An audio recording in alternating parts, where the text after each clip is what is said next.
कई संविधान के ज्ञाताओं ने, देश के वरिष्ठ अधिवक्ता और संविधान के विशेषज्ञ कपिल सिब्बल जी ने, पीडीटी आचार्य जी ने और तमाम लोगों ने ये साफ कर दिया है कि जिन 7 लोगों ने आम आदमी पार्टी को तोड़कर भारतीय जनता पार्टी में विलय करने का फैसला लिया है, उनकी सबकी सदस्यता खत्म होगी, रद्द होगी, समाप्त होगी।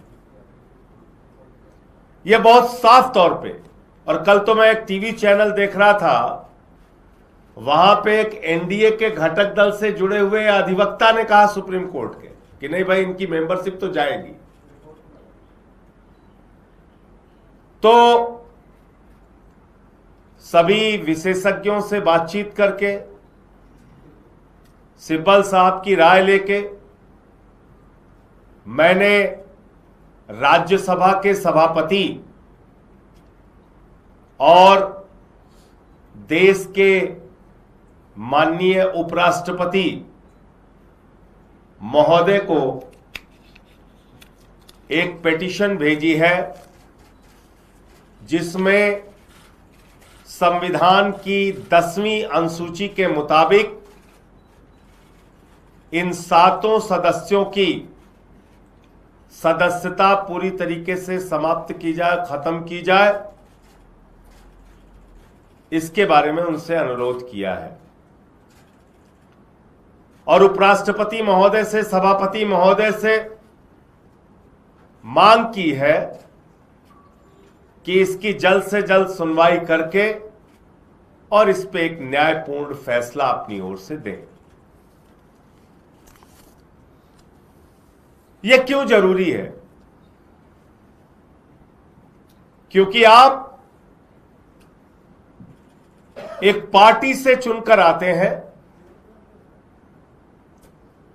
और उसके बाद ईडी का, सीबीआई का, जांच एजेंसियों का दुरुपयोग करके आपको तोड़ा जाता है और भारतीय जनता पार्टी जो इस खेल में माहिर है, वो आपको अपने में मिला लेती है। ये लोकतंत्र के साथ भी धोखा है, पंजाब के लोगों के साथ भी धोखा और गद्दारी है, और साथ ही साथ देश के संविधान के साथ भी एक धोखा है और उसका मजाक उड़ाने की कार्रवाई है। अगर आप एक दल से चुने गए हैं और आपको कोई मतभेद है, आप इस्तीफा दीजिए उस दल से और जाइए जहां आपका मत बनता हो। लेकिन आप उसी पार्टी के एमएलए से चुने गए हैं जिसको आज बुरा भला कह रहे हैं आप। तो इसलिए इस याचिका से चेयरमैन साहब जल्द फैसला देकर इनकी सदस्यता रद्द करेंगे, ऐसी मैं उम्मीद करता हूं, ऐसा मैं भरोसा करता हूं। इस मामले में सर्वोच्च न्यायालय के भी कई निर्णय हैं जो स्पष्ट करते हैं कि कैसे इनकी सदस्यता जा सकती है। और संविधान की 10वीं अनुसूची में भी साफ तौर पे लिखा गया है कि इस प्रकार की किसी भी तोड़फोड़ की इजाजत भारत का संविधान नहीं देता है। मुझे इतनी बात कहनी थी। आपका कोई प्रश्न हो आप पूछ सकते हैं। सर, आपने कपिल सिब्बल का जिक्र किया, लेकिन उन्होंने इस बात की तरफ भी इशारा किया कि आप ठीक है पिटीशन दायर करें, फिर मामला कोर्ट में जाएगा, कहीं से भी आपको वो इंसाफ मिलने वाला नहीं। बात उन्होंने कल कही, पूरा प्रोसेस उन्होंने बताया अपनी प्रेस कॉन्फ्रेंस में कि कब क्या, किस मौके पे क्या होगा। तो ये आपका कोई मांग आपने बताने की है कि इसका जल्द निपटारा किया जाए, तो आपको लगता है कि इसका जल्द निपटारा होगा? देखिए, जिन मामलों में निपटारा नहीं हुआ, कई ऐसे भी उदाहरण है कि उसमें कोर्ट के फैसले आए। याद कीजिए उत्तराखंड के मामले में क्या हुआ, याद कीजिए अरुणाचल के मामले में क्या हुआ। जब वहां इस प्रकार की तोड़फोड़ की गई थी, सुप्रीम कोर्ट ने फैसला भी दिया था। कई बार विलंब होने से निराशा जरूर होती है, लेकिन अब उसकी लड़ाई लड़ेंगे, कानूनी लड़ाई लड़ेंगे। जो एक संविधान की बात है उसको तो सबको मानना पड़ेगा, सबके ऊपर लागू होता है। सर, ऐसे रूमर्स हैं कि पंजाब के एमएलए जो है वो राघव चड्ढा के टच में हैं और पार्टी शिफ्ट करने का प्लान कर रहे हैं, बीजेपी में जाने का प्लान कर रहे हैं, तो इस पर आपको क्या कहेंगे? देखिए, इस प्रकार के र्यूमर और इस प्रकार की झूठी खबरें भारतीय जनता पार्टी के द्वारा प्रचारित की जाएंगी, राघव चड्ढा और बाकी लोगों के द्वारा भी प्रचारित की जाएंगी।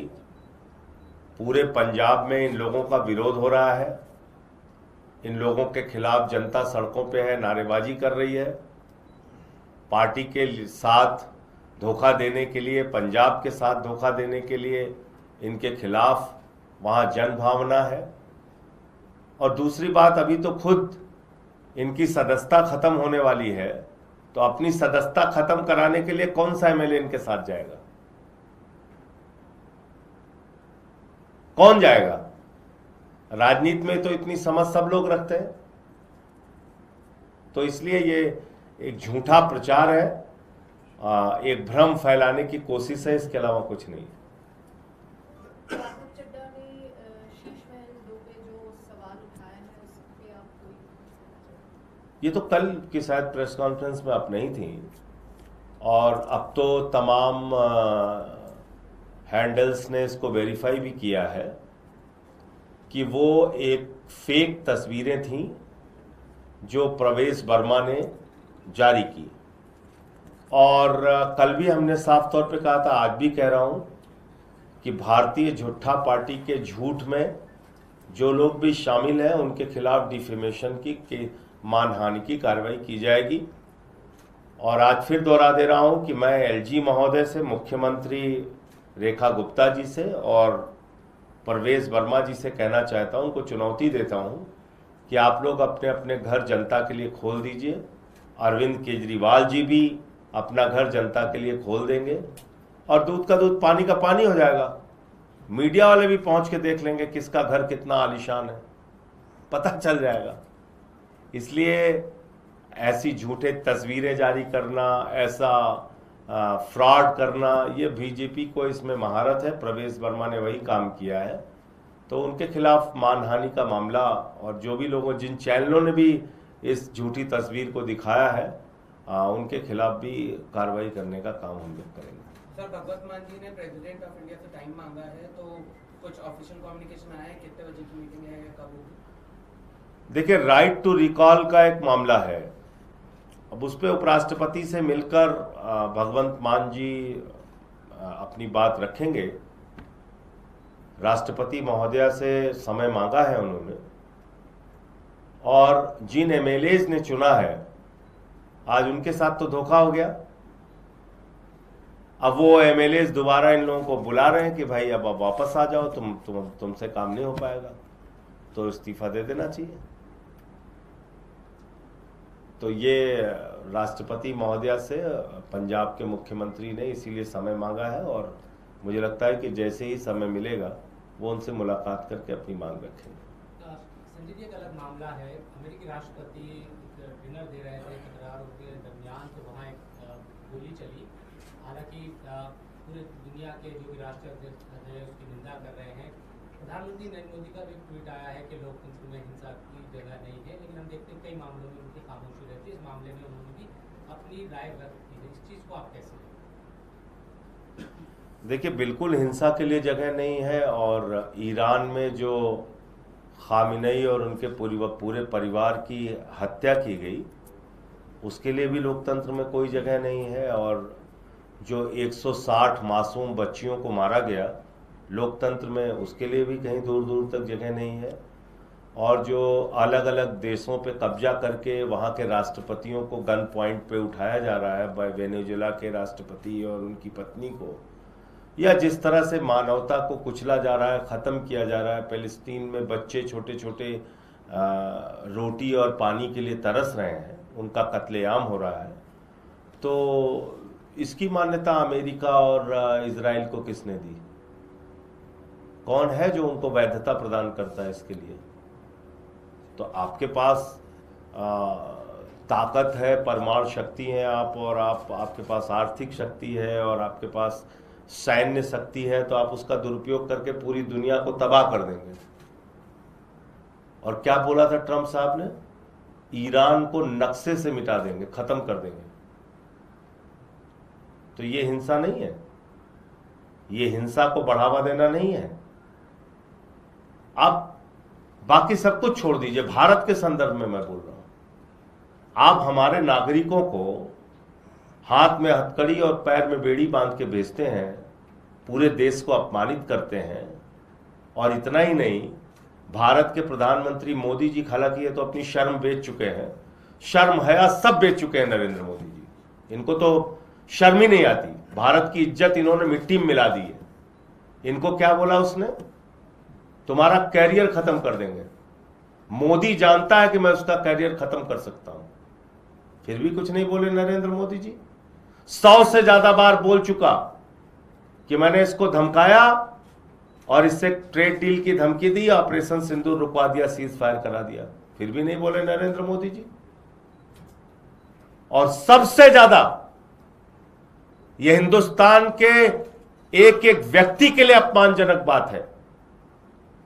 140 करोड़ लोगों का देश है भारत, दुनिया का सबसे बड़ा लोकतंत्र है भारत। हम अलग अलग भाषा, अलग अलग क्षेत्र, अलग अलग जाति, अलग अलग धर्म के लोग एक साथ मिलकर रहते हैं। विविधता में एकता हमारी विशेषता है। और ऐसे देश को ट्रंप नरक कह रहा है, फिर भी नहीं बोले नरेंद्र मोदी जी। कभी डांटता है रूस से तेल मत लो, जी हुजूर। चल भाई ईरान से मत ले, जी हुजूर। आपने भारत की इज्जत को मिट्टी में मिला दिया है और आज ट्वीट कर रहे हो लोकतंत्र में हिंसा के लिए कोई जगह नहीं है। 160 बच्चियों पे क्यों नहीं ट्वीट किया मोदी जी ने? क्यों नहीं ट्वीट किया? भारत को नरक बोला गया। इस देश के 140 करोड़ लोग नरक में रहते हैं, हम लोग नरक में रह रहे हैं। बताइए, एक शब्द भारत के प्रधानमंत्री के मुंह से निकला हो, बताइए आप।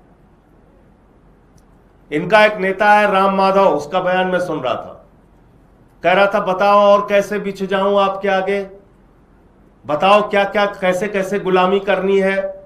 आपने कहा रूस से तेल ना खरीदो, हमने खरीदना, तो स्वीकार कर रहा है, अमेरिका में बैठ के स्वीकार कर रहा है। तो ये गुलाम सरकार और गुलाम पार्टी है, इनकी मानसिकता गुलामी वाली है।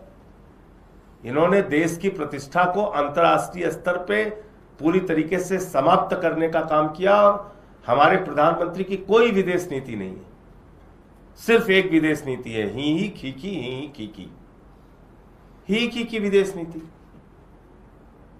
जब किसी विदेश के प्रधानमंत्री या राष्ट्रपति से मिलते हैं तो हम लोग सोचते हैं कि उस देश से क्या समझौता हुआ इसके बारे में बताएंगे, पता चलता है ही खीकी ही खीकी। यही चल रहा है देश में, और सारा का सारा गुणगान करने वाले इनके भक्त भक्त लगे रहते हैं इसी काम में। तो ट्रंप के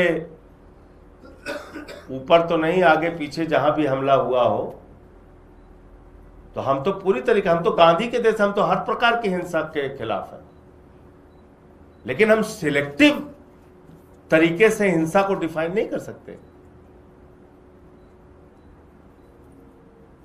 हम सेलेक्टिव तरीके से हिंसा को नहीं डिफाइन कर सकते कि भारत में आए हुए हमारे मेहमान 100 नौसैनिक ईरान के मार दिए जाएं, तब प्रधानमंत्री को उसमें हिंसा नहीं दिखेगी। तब अमेरिका ने हिंसा किया ये नहीं दिखेगा उनको। हमारे मेहमान मार दिए जाए, मोदी नहीं बोलेंगे। अरे कुछ हिम्मत दिखाओ, स्पेन जैसा देश बोल रहा है ट्रंप के खिलाफ, इटली जैसा बोल रहा है देश ट्रंप के खिलाफ। आप दुनिया के सबसे बड़े लोकतंत्र के प्रधानमंत्री हो यार, थोड़ी हिम्मत दिखाओ। इतना क्या दब्बू बनना, भीगी बिल्ली बनना है। इनका एक पुराना इंटरव्यू चलता है, कुछ भी भारत में होता है हमारे मंत्री अमेरिका पहुंच जाते हैं, ओबामा ओबामा ओबामा। आप क्या कर रहे हो? दिन रात ट्रंप ट्रंप ट्रंप की माला जप रहे हो। और यहां केजरीवाल के गर्दन कैसे कुचलना है, ममता बनर्जी का गर्दन कैसे कुचलना है, कैसे लतिया देना है, कैसे उनके साथ सड़क छाप भाषा बोलना है, कैसे हिंदुस्तान की विपक्षी पार्टियों को तोड़ तोड़ के खत्म करना है, इसके सब में आपका दिमाग बहुत तेजी से काम करता है। थोड़ी बहादुरी उन लोगों के सामने भी दिखाओ।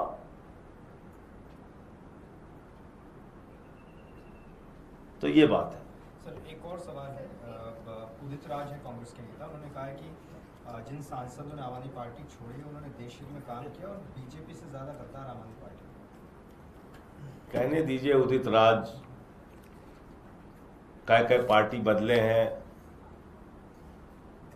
तो बीजेपी को गद्दार मानते हैं कि नहीं मानते हैं? बीजेपी में रह चुके हैं उदित राज जी, बताइए। वो कांग्रेस में एक बीजेपी में है, तो बीजेपी में रह चुके हैं, अभी कांग्रेस के नेता है, कल को फिर कहीं चले जाएंगे।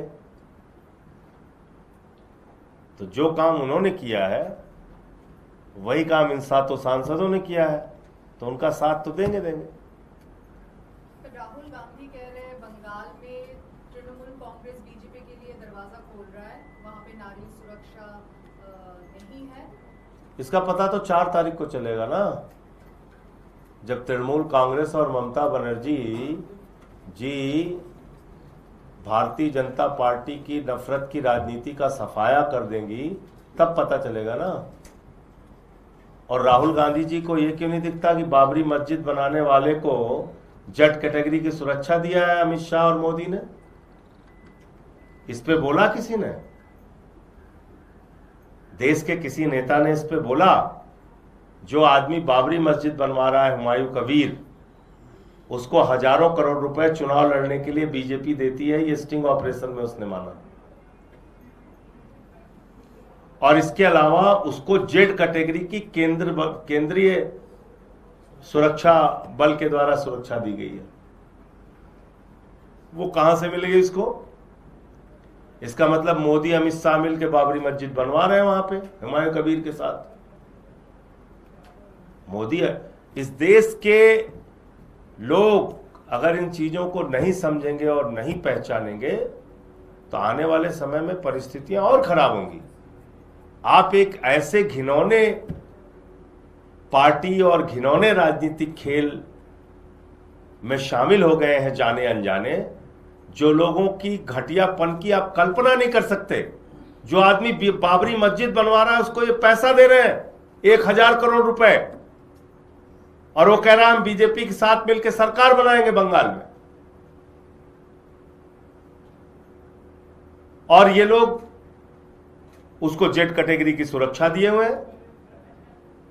जेड कैटेगरी की सुरक्षा कैसे मिली है बाबरी मस्जिद बनाने वाले? और सभा कर रहे हैं, कह रहे सुन लो हुमायूं कबीर।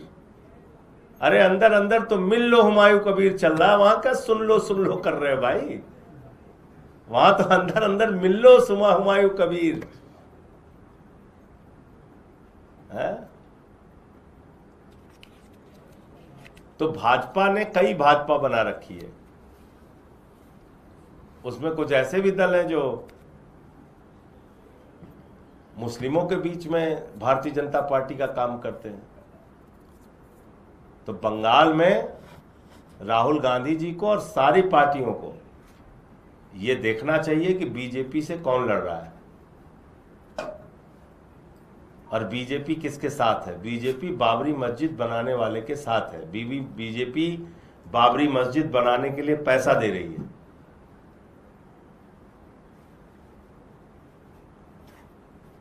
बीजेपी बाबरी मस्जिद बनाने वाले को जेड कैटेगरी की सुरक्षा दे रही है। धन्यवाद।